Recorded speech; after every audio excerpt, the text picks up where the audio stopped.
One of the most important issues that now face Welsh members of Parliament are all the changes that are coming about in benefit systems.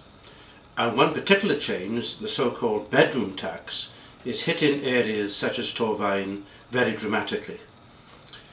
Afon, which of course now deals with all the houses which were in the past local authority houses, has done an extremely good job in highlighting the problems that are going to occur as a result of these new changes, which to me seem extremely unfair.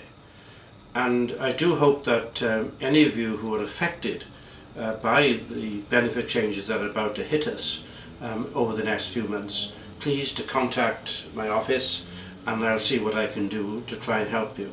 Although of course there are limits in what we can do because this is a change in the law. One good event over the last number of weeks has been the decision of the Welsh Government to subsidise Welsh local authorities to help them cushion the effect of changes in housing benefits so far as it affects the council tax. So that's good news for our people. But there are very significant changes coming about which will harm a great number of people living in the Eastern Valley. And it's important that we continue to stand up and talk about the problems that these changes will bring about. Another issue which I've been dealing with in Parliament recently are the issue of the so-called pub companies. These are large commercial companies which own literally thousands of pubs up and down the United Kingdom, a number of them in the Eastern Valley. And I've been working very closely with local publicans in order to ensure that the rules are changed so that the publicans can get a better deal than they have at the moment. Happily, the government has changed its mind on this issue as a result of a cross-party movement to ensure that publicans who are in pubs owned by these companies have a fair deal.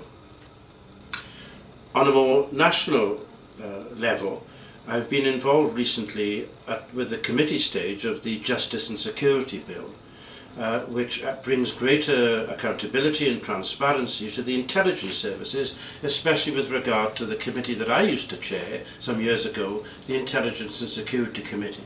That's been an extremely important and interesting number of weeks for me because of the importance of our intelligence services to our country, but also how they link in with the necessary transparency that is now required.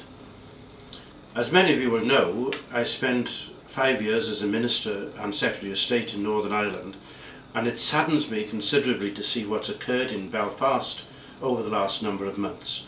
Millions of pounds have been spent in dealing with the various riots and difficulties that have occurred in that city over the last number of months because of the issue of the Union flag.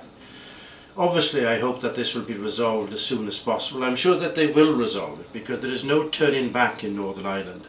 It's so very important that people understand that the bad old days of the Trouble really are behind us and that we move forward in Northern Ireland with a shared community. Again, if any of you wish to contact me in my office or come to one of my surgeries, please let me know. Thank you for listening to me.